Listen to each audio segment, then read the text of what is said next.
మహిమగల పరిచర్య పొందినందున ఆధైర్యపడను కృప పొందినందున మహిమగల పరిచర్య పొందినందున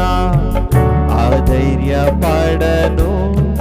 కృప పొందినందున మహిమతో నీవు దిగివచ్చు వేళ మార్పునందేదా నీ పోలిక మహిమతో నీవు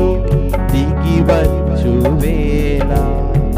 మార్పునందేదా నీ పోలికగా శ్రీమంతుడా యేసయ్యా